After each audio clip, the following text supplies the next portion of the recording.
வணக்கம். நீங்கள் இணைந்திருப்பது ஜெஃப்னா ஃபெஸ்டின் காலை நேர தலைப்புச் செய்திகளோடு.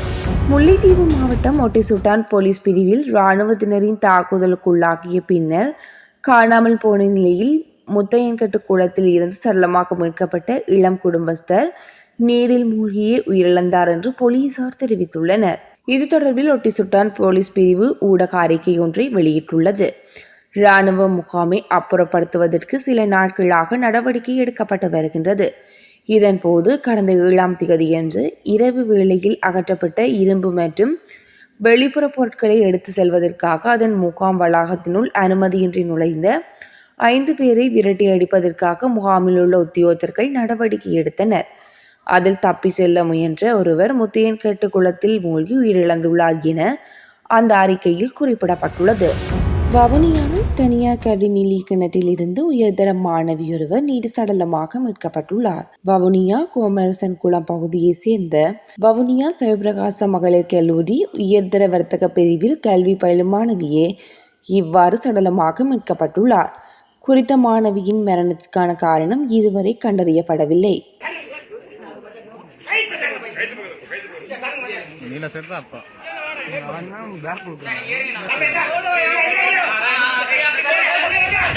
முல்லைத்தீவு முத்தையன்கட்டு பகுதியில் இராணுவத்தால் தாக்கப்பட்டு உயிரிழந்ததாக சந்தேகப்படும் இளைஞனான எதிர்மனசிங்கம் கபில்ராஜிற்கு இலங்கை தமிழரசு கட்சியின் பொதுச் செயலாளர் எம்.ஏ. சுமந்திரன், வன்னி மாவட்ட நாடாளுமன்ற உறுப்பினர் துரைராசா ரவிகிரன் ஆகியோரின் தலைமையில் முல்லைத்தீவு மாவட்ட இலங்கை தமிழரசு கட்சியினரால் அஞ்சலி மேற்கொள்ளப்பட்டுள்ளது. மேலும் குறித்த இளைஞனின் மரணத்துக்கு நீதி வேண்டி எதிர்வரும் 15ஆம் தேதி வடக்கு கிழக்கு மாகாணங்களில் பூரண ஹர்த்தால் அனுஷ்டிப்பதற்கும் அழைப்பு விடுக்கப்பட்டுள்ளது. மக்கள் விடுதலை முன்னணியின் தலைவர் ஆட்சிக்கு வந்து கிட்டத்தட்ட 1 வருடம் ஆகிவிட்டது.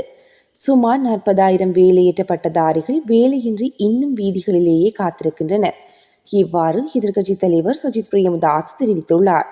தேர்தல் காலகட்டத்தில் இந்த வேலையற்ற பட்டதாரிகளின் வேலைவாய்ப்பு பிரச்சினைகளுக்கு தீர்வாக வளமான நாடு அழகான வாழ்க்கை எனும் கொள்கை அறிக்கையின் பக்கம் 72 பல திட்டங்கள் முன்வைக்கப்பட்டிருந்தாலும் இவற்றில் எதுவும் இதுவரை இவர்களால் நிறைவேற்றப்படவில்லை என அவர் மேலும் தெரிவித்துள்ளார். அத்துடன் நேற்று கொழும்பில் பட்டதாரிகளால் பாரிய போராட்டம் ஒன்றும் முன்னெடுக்கப்பட்டுள்ளமை குறிப்பிடத்தக்கது. 72 වෙනි පිටුවේ යෝජනා ගණනාවක් ඉදිරිපත් කරා. අපි අහන්න කැමති ජනාධිපතිවරයාගෙන් ஜனதா விமுக்தி பெரமுனை ஆண்டுவின் மன்னர் மக்களின் வாழ்வை பாதிக்கின்ற வகையில் முன்னெடுக்கப்படுகின்ற காற்றாலை மின் கோபுரம் அமைத்தல் மற்றும் கனிய மணல் அகழ்வுக்கு எதிராக எதிர்வரும் 14ஆம் தேதி எமது நிலம் எமக்கு வேண்டும் எனும் தொனிப்பொருளில் போராட்டம் ஒன்றை முன்னெடுக்க உள்ளதாக பாராளுமன்ற உறுப்பினர் செல்வம் அடைக்கலநாதன் தெரிவித்துள்ளார். மன்னரில் உள்ள அலுவலகத்தில் நேற்று காலை இடம்பெற்ற ஊடக சந்திப்பின் போதே அவர் இவ்வாறு தெரிவித்துள்ளார்.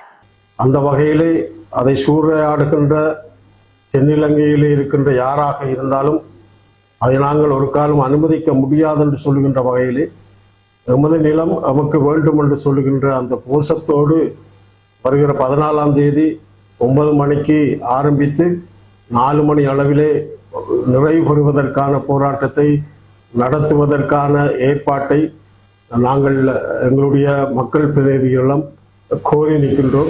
யாழ்ப்பாணத்தில் இரவு இடம்பெற்ற கத்திக்குத்து தாக்குதலில் ஒருவர் உயிரிழந்துள்ளதுடன் 2 பெண்கள் உள்ளிட்ட 4 காயமடைந்துள்ளனர். புங்குடுதீவு 1ஆம் வட்டாரத்தை சேர்ந்த 40 வயதுடைய அற்புதராசா அகிலன் என்பவரே உயிரிழந்துள்ளார். அதேவேளை கத்திக்குத்து தாக்குதலை மேற்கொண்ட நபரை பிடிக்க முயன்ற 2 பெண்கள் உள்ளிட்ட 4 மீதும் கத்தி தாக்குதலை மேற்கொண்டு விட்டு தாக்குதலாளி தப்பி சென்றுள்ளார். தாக்குதலுக்கு இலக்காக காயமடைந்த 4 யாழ் போதனா வைத்தியசாலையில் அனுமதிக்கப்பட்டுள்ளனர். சம்பவம் தொடர்பில் ஊர்காவல்துறை போலீசார் விசாரணைகளை முன்னெடுத்துள்ளனர். யாழ்ப்பாணம் ஆனைக்கோட்டை பகுதியில் நேற்று ரகசிய தகவலின் அடிப்படையில் மேற்கொள்ளப்பட்ட அதிரடி சோதனையில் 5 போதை மாத்திரைகளுடன் ஒருவரை யாழ்ப்பாணம் மாவட்ட போதைப்பொருள் தடுப்பு போலீசார் கைது செய்துள்ளனர். இந்த நடவடிக்கை சிரேஷ்ட போலீஸ் அத்தியட்சரின் வழிகாட்டலில் புலனாய்வு பிரிவினர் இணைந்து மேற்கொண்டுள்ளனர். கடந்த சில நாட்களாக ஜனாதிபதி அன்றகுமார் திசாநாயக்க மற்றும் அரசாங்கத்திற்கு எதிராக சமூக ஊடகங்களில் பரப்பப்பட்ட அவதூறு பிரச்சாரம் குறித்து குற்றப்புலனாய்வுத்துறை விரிவான விசாரணையை தொடங்கியுள்ளது. பதில் போலீஸ் மா அதிபர் பிரியந்த வீரசூரியவின் உத்தரவின் பேரில் அவதூறு பிரச்சாரத்தின் பின்னணியில் இருப்பதாக கண்டறியப்பட்ட ஒரு வலைதளம் மற்றும் யூடியூப் அலைவரிசை குறித்து விசாரணைகளை நடத்துவதற்கு சிறப்பு சிஐடி குழு ஒன்று நியமிக்கப்பட்டுள்ளதாக தெரிவிக்கப்படுகின்றது. மட்டக்களப்பு சவுக்கடி கடற்கரை பகுதியில் இளைஞர் ஒருவர் நேற்று சடலமாக மீட்கப்பட்டுள்ளார். சடலமாக மீட்கப்பட்டவர் ஏறாவூர் செங்கடலை பகுதியைச் சேர்ந்த 34 வயதுடையவர் என தெரிவிக்கப்படுகின்றது. குறித்த நபர் ஏறாவூர் பகுதியில் உள்ள உறவினரது தங்க ஆபரண விற்பனை நிலையம் ஒன்றில் பணிபுரிந்து வந்துள்ளார். நாளாவிய ரீதியில் எலிக்காய்ச்சல் பரவும் வீதம் தற்போது அதிகரித்துள்ளதாக கொழும்பு ரிச்வே சேவர் போதனா மருத்துவமனையின் விசேட மருத்துவ நிபுணர் தீபால் பிரேரா தெரிவித்துள்ளார். எனவே சதுப்பு நிலங்கள் மற்றும் வயல்வெளிகளில் விளையாடும் போது சிறுவர்கள் மிக அவதானத்துடன் செயல்பட வேண்டும் என அவர் தெரிவித்துள்ளார்.